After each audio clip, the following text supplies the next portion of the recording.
What's up, Fumble fans? Good morning. Happy Saturday. Welcome to the Weekend Zone. I hope you guys are all enjoying your moment on the right now. As usual, I am Britt Johnson. You guys can follow me on all social media at I am Britt Johnson. It's your boy Chris. You can find me everywhere at CK2K. What's up, everybody? It's Jackie Ray. You can follow me everywhere at JRay the Fanatic. I personally hope you're making breakfast and already done your business. That's what I hope. No, we know where they are, Jackie. Saturday, people wake up a little later, and the first thing you got to do when you wake up Straight to the but dude. maybe Fumble and sit on the toilet. Mm-hmm. Just gotta accept it, Jackie. We're toilet company. I don't want to be toilet company. All right, guys, it is time to get into honorable mentions where we discuss a couple things that are kind of funny to us, not super newsworthy enough to do a story on it this week, but definitely worth a mention. Our first one is about fat shaming Zion. Zion has finally responded to the haters that continuously fat shame him. Here is what he had to say. Everybody is entitled to their own opinion. I'm just going to stick to the opinions of the people closest to me and my team and just go from there. I gotta ask you a question, Jackie. Do you think at this point he might not have the right people on his team and in his corner if he's comfortable with his size right now? That's exactly what I was gonna say. It's not fat shaming, like, you know, you just say somebody and say, ooh, he's fat. We've legit heard doctors say that this is going to dramatically affect the longevity of his career. It is not fat shaming. It is, yo, dude, you have a problem. Awareness week. You know what I mean? You want to get this back. This yeah. is what to do. And if you think that it's just people throwing shade at you, then you truly do not have the right people around you. You need to get a nutritionist, a whole fitness team, because if people are telling you, oh, Zion, you know, they just throwing shade, they fat shaming. No, you got the wrong team. You need a new team. Right. Well, speaking of throwing shade, day after Dame Lillard dropped 61 points. The Nuggets decided to troll the Clippers, as if we cared as a Clipper fan. But I guess prior to the game, while they were warming up, they played Dame Dolla's song in the arena.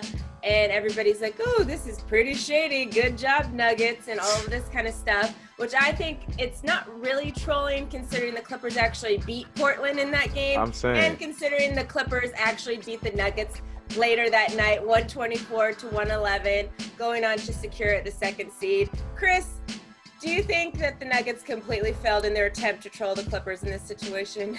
When I heard about this, I didn't even know it was a troll attempt because, like you said, if it was a troll attempt, it was very poor because it just made no sense. It was stupid all around. So, yes, if that was a troll attempt, terrible, absolutely terrible. They're like that dude we were talking about on the live show a few weeks ago where he just learned what the meaning of trolling is. So now he thought that was his best attempt at what a troll was, and that was terrible.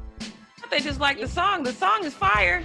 I hope that's what I was hoping it's all it was. But I don't know. Doubt it. It kind of seemed weird that, like, I don't know, he just hit 61 and then obviously 51 a couple nights before. But I'm like, but he didn't do that against the Clippers. So you can't really troll the Clippers in that situation. But that is it for honorable mentions. Chris, what you got for us? Oh, Nuggets do better. First and foremost, we were talking about Joe Kelly, and we've talked about the I put it in quotes because I don't really see it as an incident. We've dissected it so many times on our live show. But the incident that happened between him and the Astros leading to the suspension and blah, blah. But he was on a podcast, and he did not hold back how he felt about the Astros as he shouldn't have. He was on record saying things like, all they do is go and snitch like a little went on to even say they're not respectable men, and he also said everybody knows that they are cheaters. I just want to read a little part of a quote from what he saw on that podcast. He said, when you take someone's livelihood to save your own ass, that's what I don't like. Cheating, they cheated. Everyone knows they're cheaters. They know they're cheaters. It's over. That's done with. But now they mess it up by ruining other people's lives, so they F it up twice. When you taint someone's name to save your own name, this is one of the worst things that you could probably do. That really friggin' bugs me. He really said friggin'. That really friggin' bugs me. I think I'll be irritated forever. And I don't think anybody disagrees with you, man. Yeah, he so said talk what he that said. talk. Yeah. talk that talk, because I think we are all on your side right now. I'm telling you, you're a legend right now, even for people like myself that don't even watch baseball. Right. Seeing how you reacted to it, but yeah, I'm an instant fan. Yeah, I love it. So yeah. And he really said friggin'. That's amazing. Friggin'. I don't know anybody that says it anymore. That's Kelly for you. he said that for right before that, and then proceeds to then say friggin'. So it's like, I think I used up my quota, so let me say friggin' next time for the censorship. I got you guys. Moving on to Floyd Mayweather's daughter, who had some tough love for her dad when she says that he had put off being a father his entire life to focus on becoming a fighter. She went on a series of tweets. There's 3 tweets I'm gonna read here.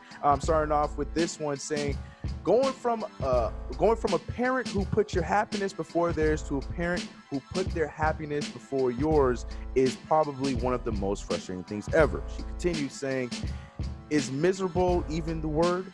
And the last one saying, 2020 has been the worst year of my life. So last one was a little bit cryptic, but all those around the same message, that she just feels like her dad put his job ahead of her for his entire life, and her her siblings for his entire life. And it's obviously affecting her because she's here. This is in July that she was making these tweets out. I'm sorry, this is as early as July. The more recent ones were a few days ago.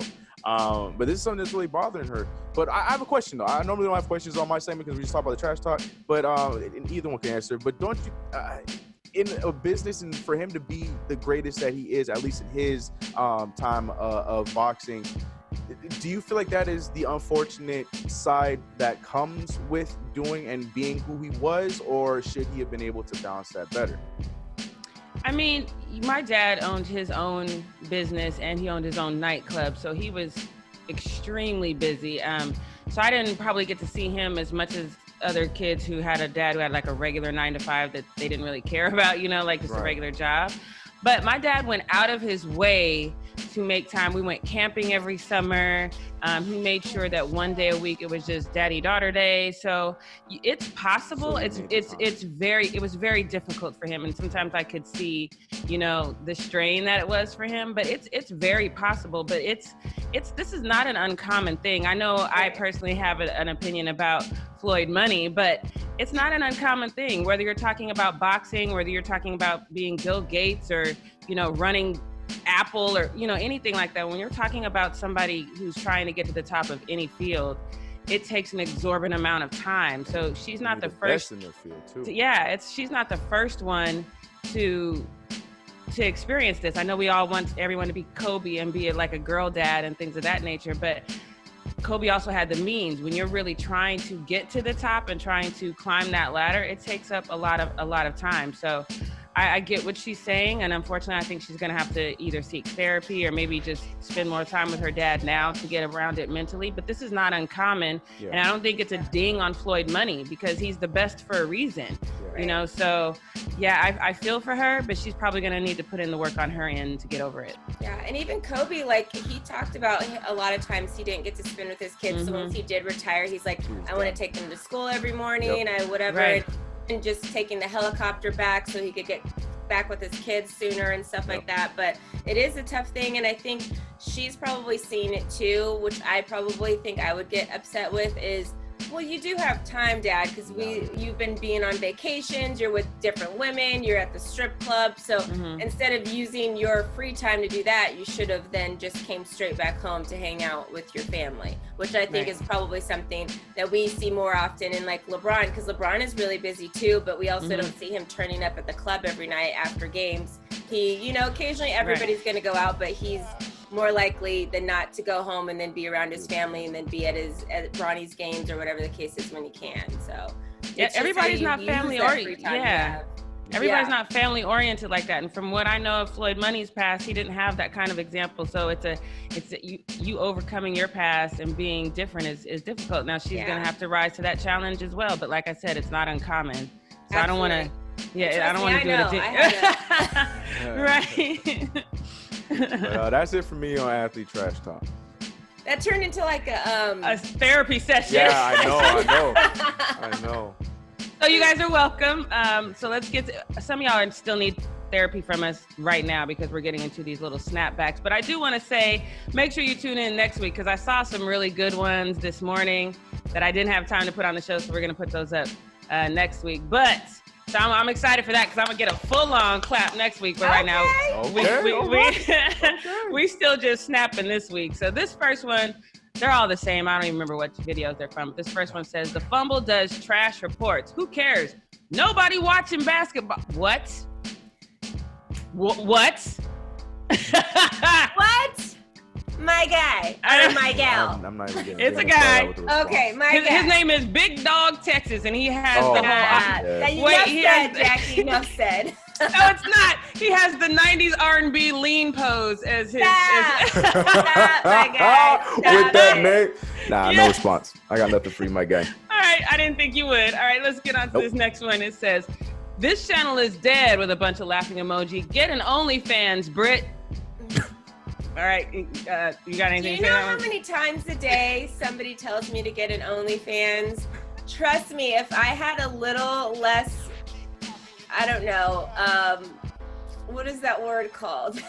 Goose? I A don't little know. less respect for myself. Morals, I definitely right. would have done it because a girl's hurting right now. I would love to make that extra couple $1,000 a month. Right? Right. Exactly. It's not gonna happen.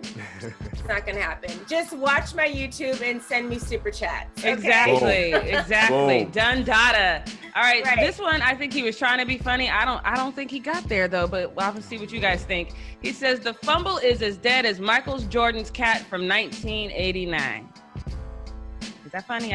He's trying to be funny. I didn't even know Michael had a cat. I didn't know he I was had a just cat gonna either. say, there's a joke there that just went over everyone's head. If you're Yeah. trying to make a joke, look, stop. No, not funny. He tried though. He tried. Don't quit your day job, my guy. No, Eating no. is not your thing. All right, so there's the snaps for this week. Make sure you check me out next week because I'm gonna get y'all that y'all. I'm stepped ready up, I'm ready right? for those. next week Yes. because these are just terrible day Right? after week in and week out. So Right. before we get out of here, obviously we need to do our L's of the week. We decided to come up with just one really big L this week, one universal L that is coming from all of us because this guy took a big fat L. Chris, tell us about this L for my this week. goodness. All right. This L goes to ex-Seahawks rookie quarterback, Kemah Siverand. Look, when we heard this story, you can see our reaction live if you go and watch the Thursday live over again because we found out about it and we were all in shock because of how this man got cut from the team. Now, it had nothing to do with his football skills. Oh no, this man tried what every other player before him has tried to do, but he did it very uniquely and still failed.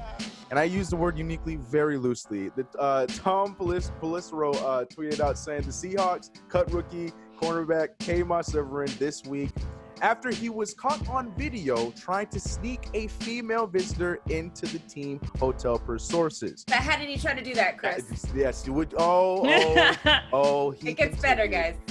The woman was wearing Seahawks gear in an attempt to disguise her as a player. I'm told it did not work. When we say gear, so here's what I need to know. When we say gear, does she have on like the practice jersey, a hood? Like what does she have on? Right. Was he in and like, how broad were her shoulders? Because I mean, was she in unless the she- pads? Not. Was she just going in like, merch? Like I have so many questions, but knowing this guy, if it didn't, man, this dude, his brain cells, like they're not there. They're not there. because I have a feeling she had on a Seahawks jersey and it was tied up in the back so she could show her Right. midriff. She was Some trying to look leggings cute. on. Yeah, throw some like that is not a disguise, my guy. I cannot. So I had one of my friends that plays football actually commented on it on his page or whatever and gave the correct way to do this. He's no longer playing in the league anymore, so I guess he wanted to let all these young guys know how to do it. So if you guys are listening, rookies, as you go into training camp right now, my friend suggested that you guys have the girls go on a different floor than you are on, and then you sneak in the stairway and go up to her floor and go to her room. Not That have sounds- her yeah. come to your room. That is from a former NFL player who never got cut in training camp. Training camp. Not a game. Training camp. Not a game. We talking training camp. Not a game, not regular season. Training camp. Yo, training camp. The funny thing is, training camp just started this weekend. So Right. going into training camp, hadn't even started yet that he decided to do this. You couldn't wait a couple weeks, my guy. Seriously. This is so embarrassing. Pete Carroll's job easy because we were talking about how hard it is for these coaches to cut some of these players because they're not going to get to see them in the preseason. Well, Pete Carroll's job just got one spot easier. So right. I just want to know what his mom is thinking. We were talking about parents. Like, I just want to know if she's reading about her son. Like, oh God. Like, right. Should have whooped him more. Right. Something. right. All right, guys. Well, that is going to do it for the Weekend Zone this weekend. Thank you so much for tuning in. Make sure you tune in on Monday through Friday for our live show at 11 a.m. Pacific Standard Time. We will see you guys back here next Saturday. Peace.